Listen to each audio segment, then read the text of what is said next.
What if the world you wake up to each morning is not entirely real? Not unreal in the sense of dreams or illusions, but unreal in a deeper, more unsettling way. What if the ideas you believe are your own, the opinions you defend with passion, even the emotions that rise and fall within you? What if they were not entirely born from within, but carefully placed there by forces you cannot see? This question cuts at the heart of human existence. We like to imagine ourselves as independent thinkers, free agents, navigating a vast and complicated world. But what if that sense of freedom is itself a construction? What if reality, as you know it, is less an open field and more a stage play, one where the set has already been designed, the lighting arranged, and the script handed to you long before you even stepped into it? Philosophers have been warning us about this for millennia. Plato's allegory of the cave describes prisoners, chained in darkness, mistaking shadows on a wall for reality itself. To them, the shadows are not representations. They are the only truth they know. When one prisoner escapes and sees the world beyond, he realizes how little of reality they have ever truly perceived. But what happens when he returns to the cave and tries to tell the others? They do not believe him. They cling to the shadows, for shadows are familiar, comfortable, and safe. Centuries later, George Orwell warned of another kind of cave in his novel, 1984. He described a world where language itself was reshaped to narrow the boundaries of thought, where history was rewritten daily to serve the needs of those in power, and where truth became whatever the authorities declared it to be.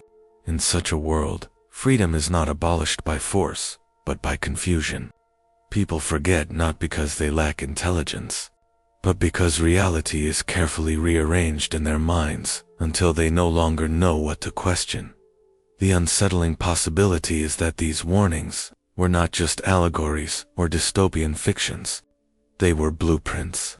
They were alerts to a condition of existence that still surrounds us today. Every society, no matter how modern or advanced, lives within its own cave. Every age writes its own version of reality, carefully engineered by those who hold influence. And while the technology and methods may evolve, the central truth remains. Reality is something shaped, filtered, and managed. You may believe your choices are entirely your own, but how often are they guided by subtle pressures? Consider the clothes you wear, the foods you crave, the political positions you defend. Were these decisions born in isolation, or were they nudged into you by advertising, cultural narratives, or the invisible hand of media framing? When a certain idea becomes fashionable, when an outrage sweeps across social networks, when an entire population seems to arrive at the same conclusion overnight, was it coincidence or choreography? This is not to say that your life is a lie, or that every detail is controlled. Rather, it is to suggest that what you call reality is, at least in part, a construction, a carefully woven fabric of stories, symbols, and suggestions, so deeply embedded into your mind that you seldom stop to ask where they came from. And if reality is something that can be shaped, the next question becomes unavoidable. Who shapes it? Who writes the script you perform each day? Who places shadows on the wall and convinces you they are the sun itself? The uncomfortable truth is that reality has never been neutral. It has always been the prize of those who understand how fragile human perception can be, from the priests of ancient temples to the strategists of modern media. From the rulers who declared divine right to the corporations who sell you happiness in plastic packaging, reality has always been something contested, manipulated, and fought over. Perhaps the most dangerous illusion of all is the belief that it is not being controlled. For when you assume your mind is free, when you assume your reality is entirely your own, you become most vulnerable to those who wish to design it for you. So let us return to the question: what if the world you see, the opinions you hold, and the emotions you feel are not entirely yours? What if you are still in the cave, staring at shadows, unaware that a wider reality exists beyond the walls? The only way to begin answering that question is to step back, to examine not just what you believe, but how those beliefs were born.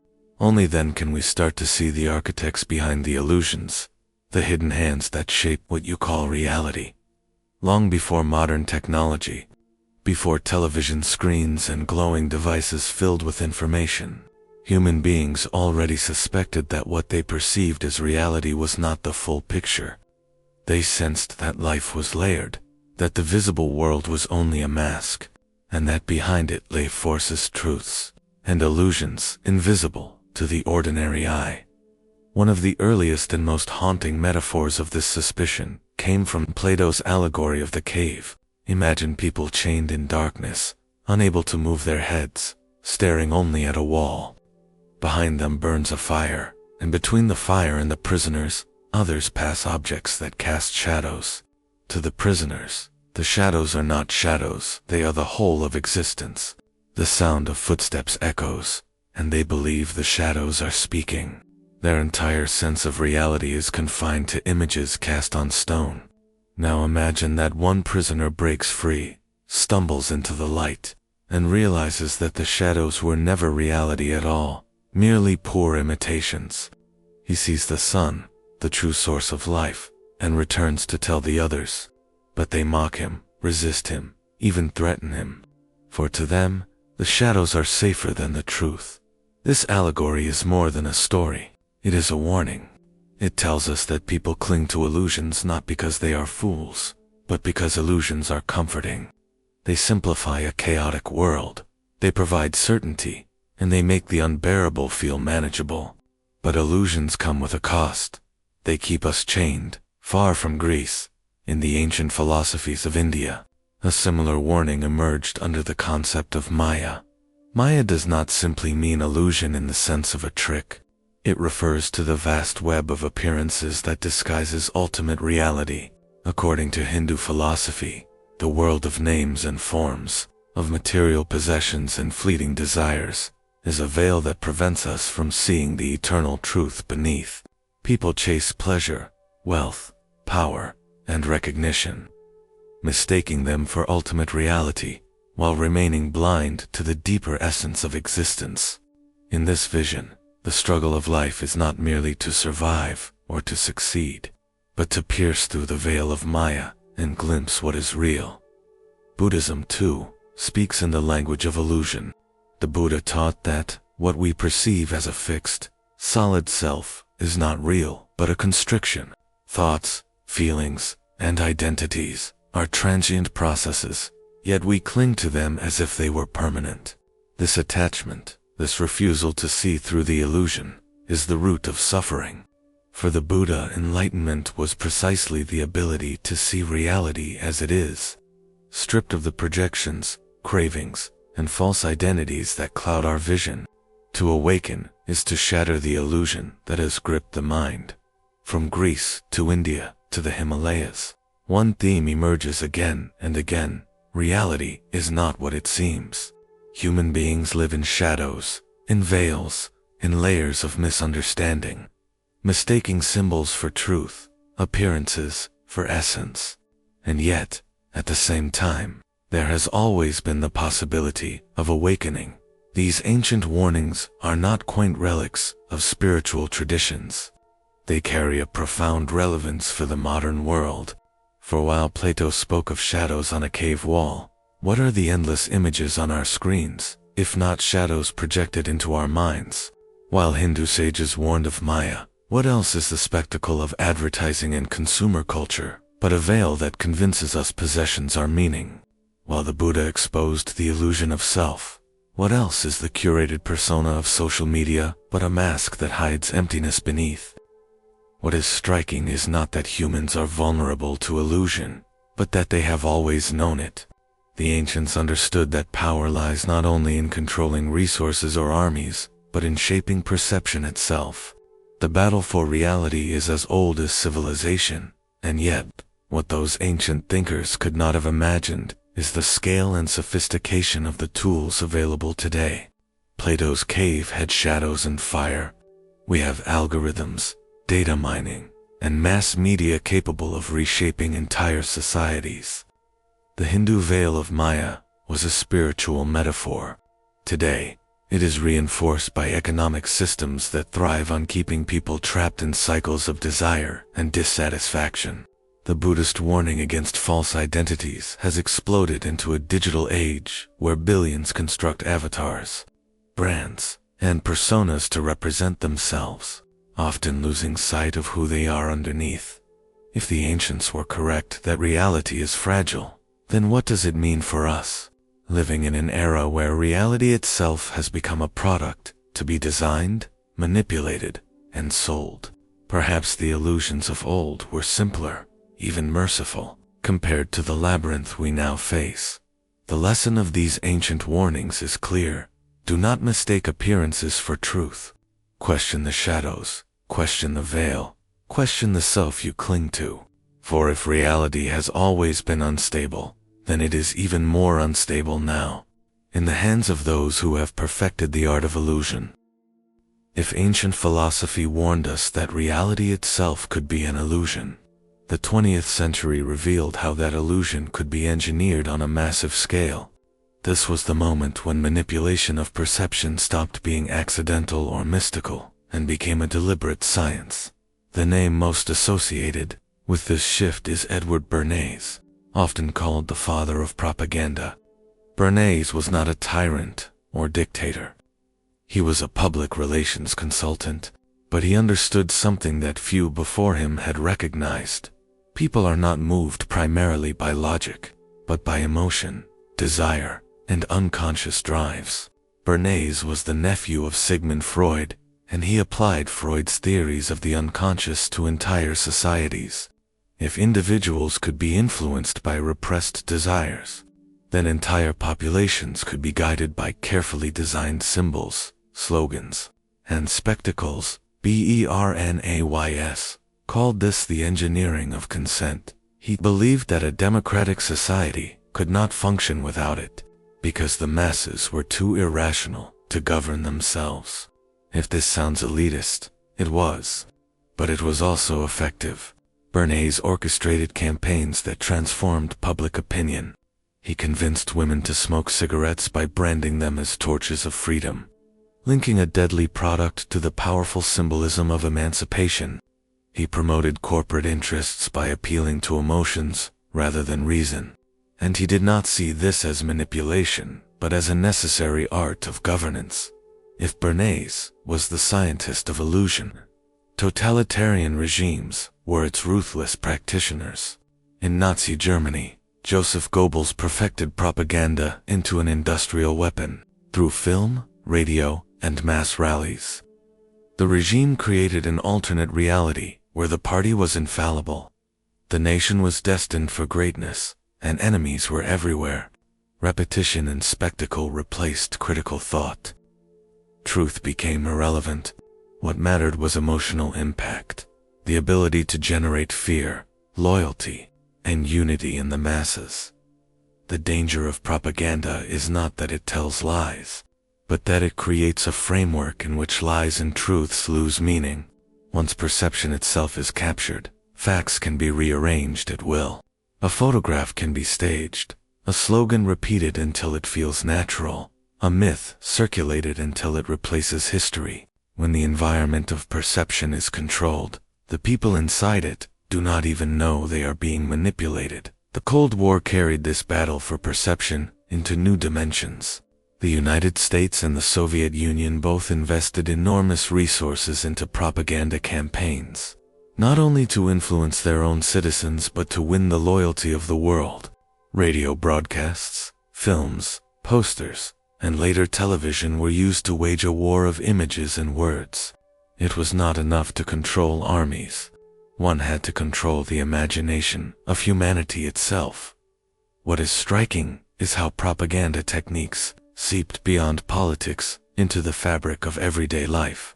Corporate advertising borrowed directly from these methods.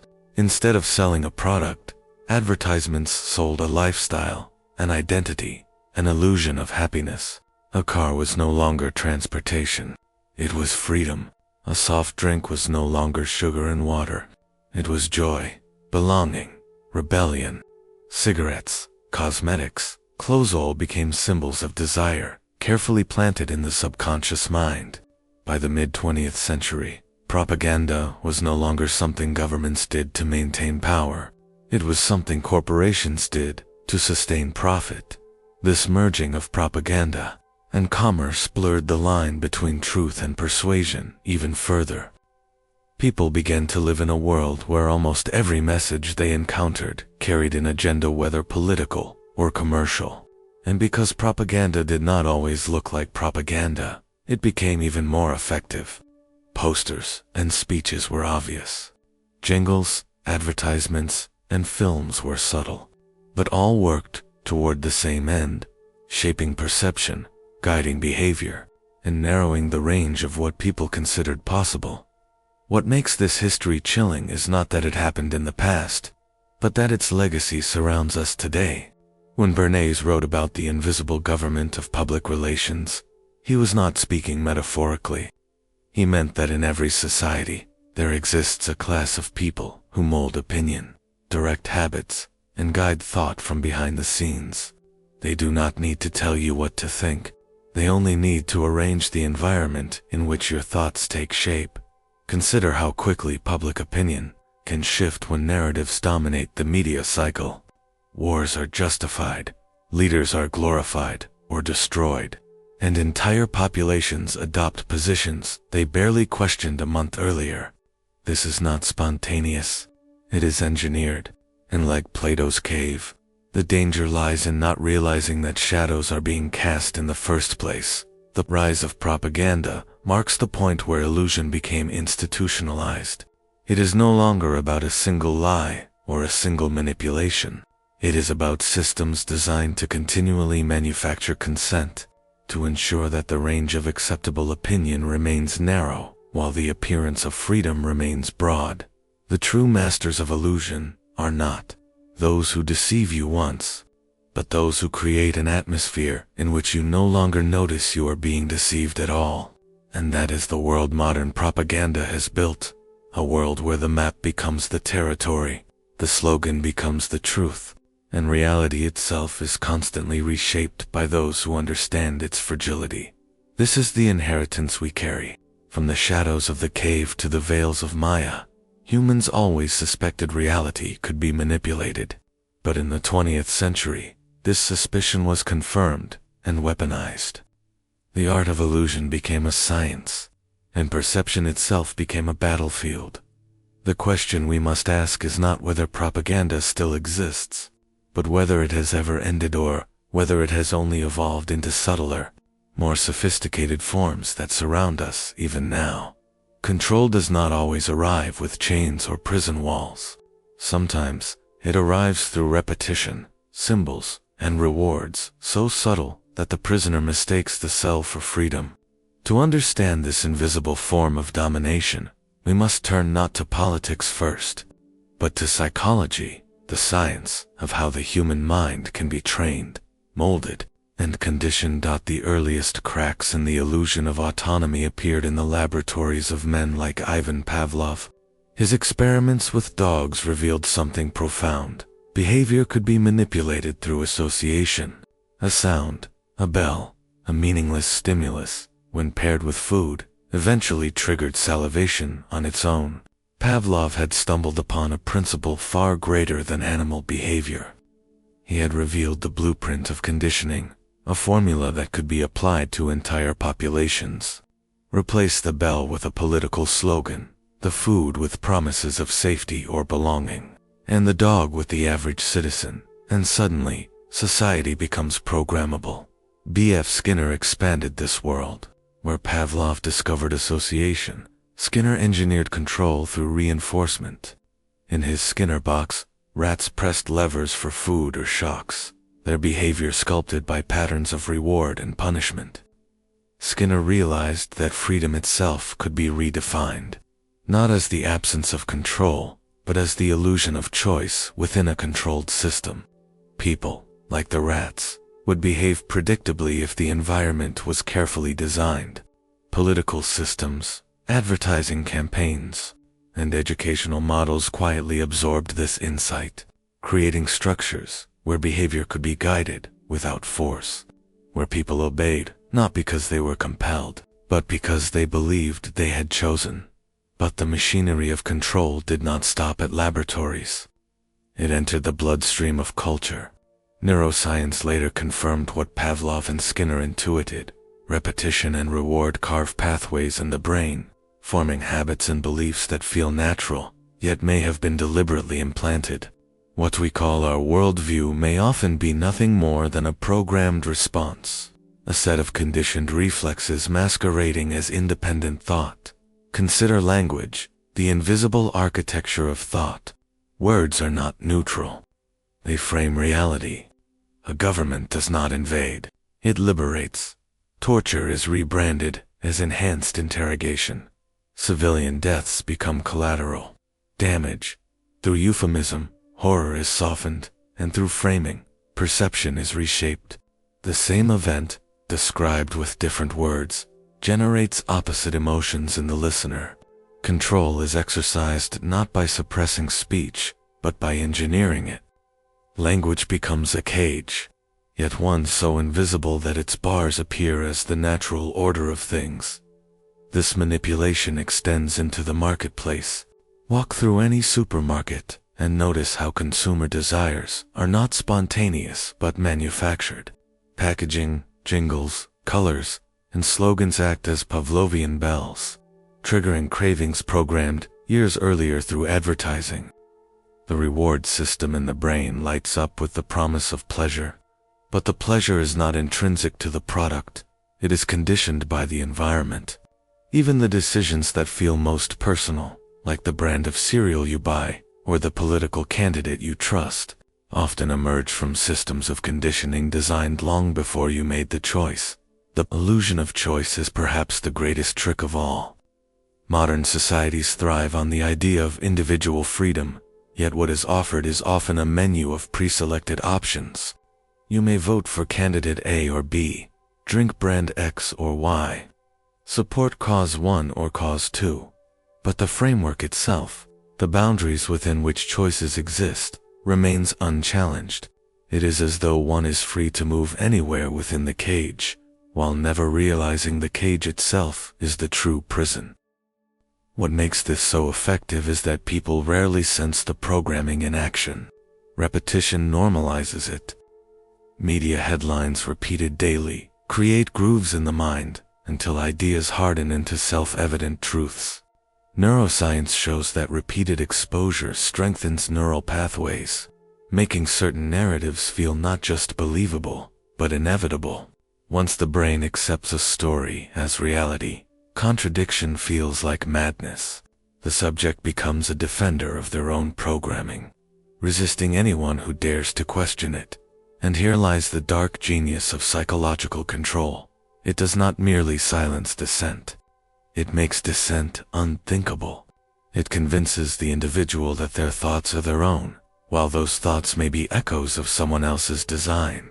This is why propaganda is most dangerous, not when it tells us what to think, but when it tells us what to think about, narrowing the horizon of questions before answers are even sought.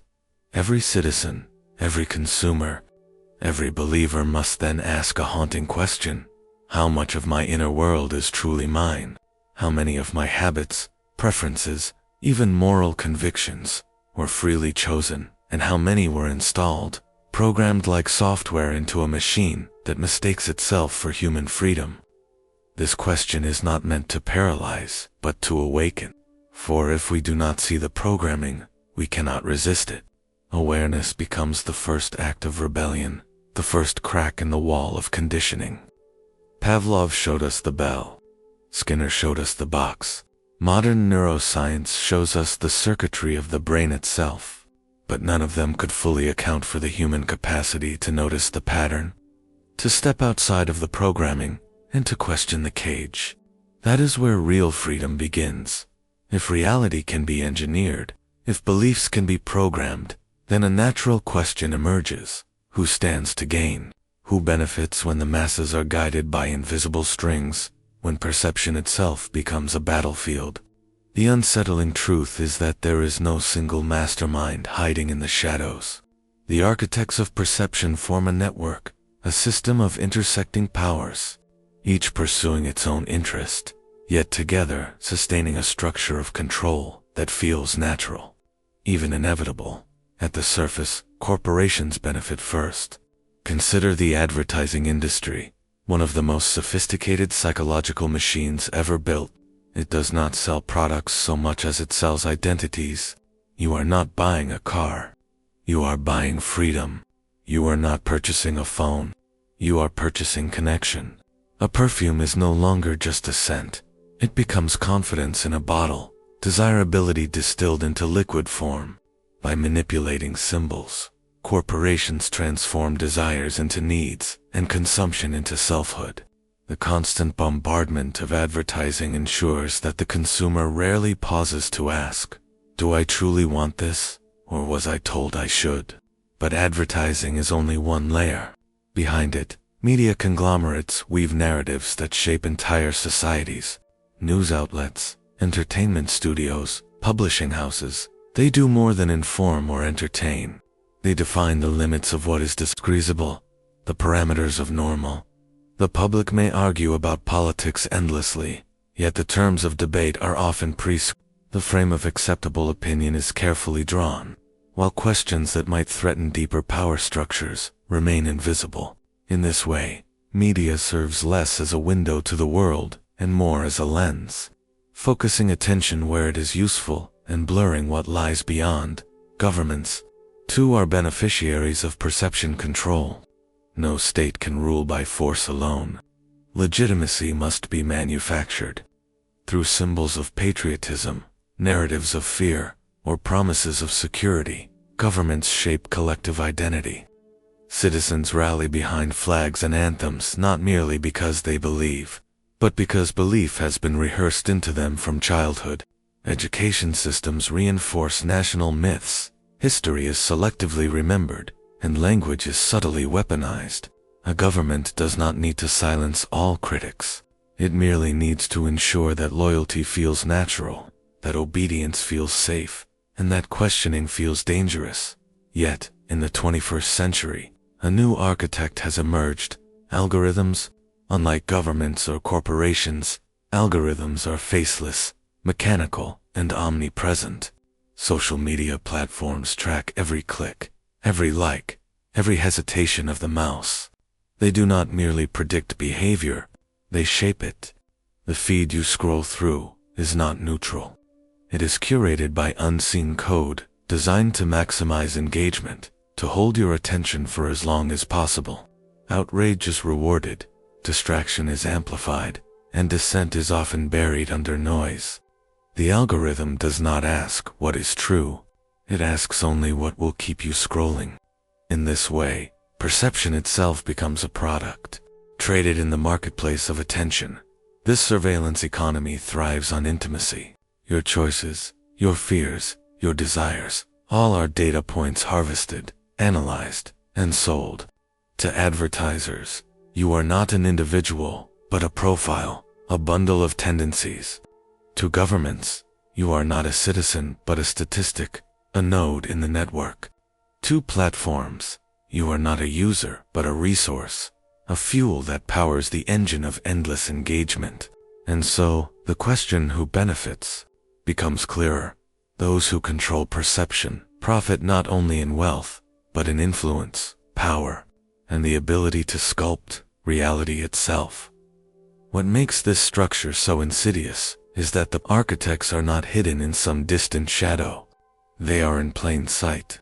The corporate logos that decorate every street corner, the streaming platforms that fill every living room, the devices that sit in our pockets, whispering to us day and night. We welcome them, even depend on them, mistaking their guidance for freedom, their manipulation for convenience. The hidden hand of control does not conceal itself. It disguises itself as progress, and yet, it would be naive to assign blame to a single entity. The truth is more complex. The system feeds on itself.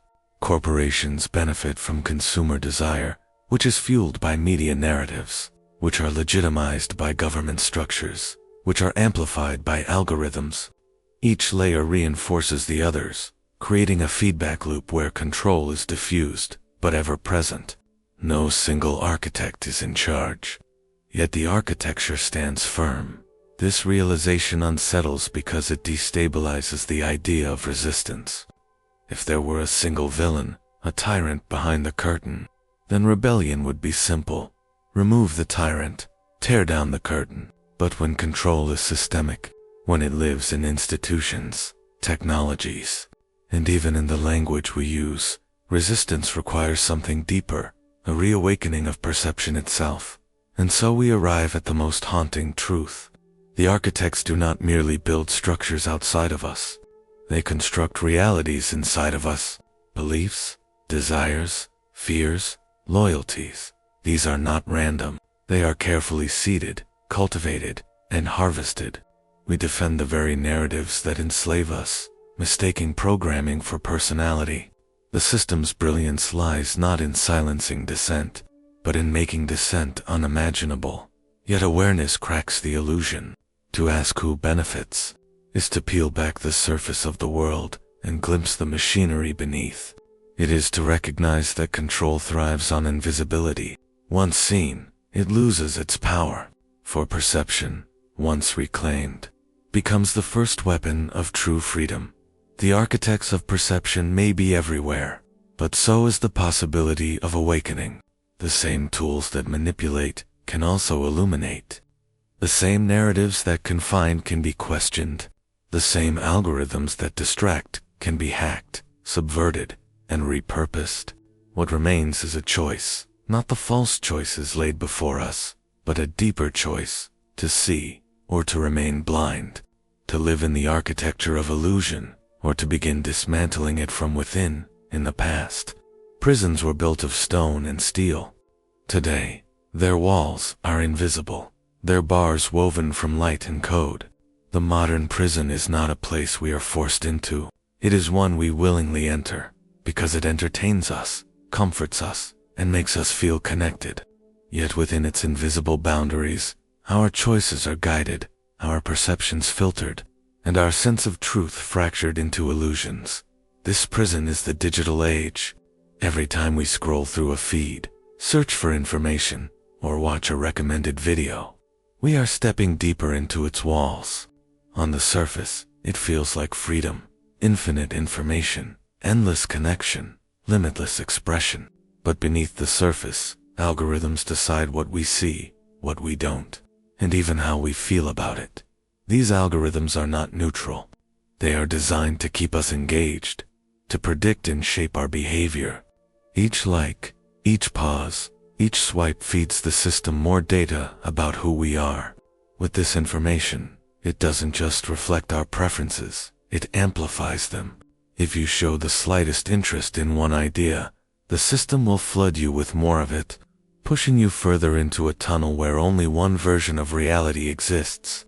This is the echo chamber, the filter bubble.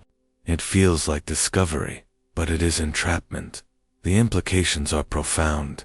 When two people live in different digital bubbles, they are not just disagreeing on opinions. They are living in separate realities. What one sees as undeniable truth, the other has never even encountered. The prison does not merely restrict what we know, it reshapes what we believe is possible to know. And it works because it hijacks psychology. Social media platforms are designed around the same principles that casinos use to keep gamblers hooked. Variable rewards, the unpredictable hit of dopamine when a new post, a new like, or a new notification appears, keep us glued to our screens. The system exploits the brain's reward circuits, turning us into voluntary prisoners who return again and again for another fix of digital stimulation. In 2014, Facebook quietly conducted an experiment on nearly 700,000 users without their consent. By subtly altering the emotional tone of the posts in their feeds, researchers found they could change users' moods. If more positive posts appeared, users became more cheerful. If more negative posts appeared, users' moods darkened. The study confirmed what many had suspected. The feed is not just a reflection of our lives. It is a mechanism of emotional manipulation. Our feelings can be engineered, not by conversation or persuasion, but by invisible shifts in what we are shown. This is the prison's genius. The bars are not visible because we mistake them for freedom. We believe we are choosing what to watch, whom to follow, what to believe. Yet the architecture of choice is pre-designed. When algorithms decide what information we receive, when corporations decide which narratives are promoted, when platforms decide which voices are amplified and which are silenced, then freedom is an illusion. We may choose from the menu, but we did not write it. Even news itself has been consumed by this architecture. The 24-hour cycle of headlines is less about informing and more about capturing attention. Outrage, fear, and conflict spread faster than calm or nuance. As a result, reality is distorted into a series of crises, a world permanently on the edge of collapse. We are conditioned to react, not reflect, to scroll, not stop. In this environment, silence feels like irrelevance, and irrelevance feels like death. The prison is effective precisely because it feels so natural. There are no guards, no chains, no cells. There is only the glow of a screen and the comfort of familiarity. We scroll because it feels good. We share because it feels validating. We obey because the system never commands us directly. It whispers, it nudges, it suggests, and slowly, without noticing, we conform. What is most dangerous about this prison is not that it limits what we see, but that it convinces us what we see is all there is. The digital illusion becomes indistinguishable from reality. If a story does not appear in our feeds, it might as well not exist. If an idea is not trending, we assume it is irrelevant. If a person is not visible online, they may as well be invisible altogether. This is the final stage of perception control, not to suppress information, but to drown it in noise, to fracture it into endless bubbles, to turn truth into a matter of perspective. In such a world, reality itself becomes unstable. And when reality is unstable, power belongs to those who design the illusions. The ancient prison used chains to bind the body. The modern prison uses algorithms to bind the mind. The old prison demanded obedience through fear. The new one achieves it through desire. And unlike prisoners of the past, we carry ourselves with us, in our pockets, on our nightstands, glowing beside our beds as we fall asleep. We live in the modern prison of digital illusions, where perception is currency, attention is gold, and reality is whatever the system decides to show us. The bars may be invisible, but they are unbreakable, unless we learn to see them. For much of human history, people have lived under illusions crafted by others, illusions of power, of truth, of identity. These illusions were often invisible, disguised as culture, tradition, or unquestionable authority. But every so often, individuals appeared who refused to remain asleep. They saw through the shadows, recognized the patterns of manipulation, and dared to awaken. Their lives remind us that the prison of perception is not unbreakable. It is a spell, and spells can be broken. The first step in breaking free is not to discover some ultimate, universal truth. That pursuit often becomes just another illusion. Instead, the breakthrough comes from realizing the tools of manipulation themselves, seeing how language shapes thought, how repetition creates belief, how fear manufactures obedience, how desire chains us more tightly than fear ever could. Once you see the machinery of control, it loses some of its power. The illusion is only effective when it remains invisible. History is filled with those who pierced the veil.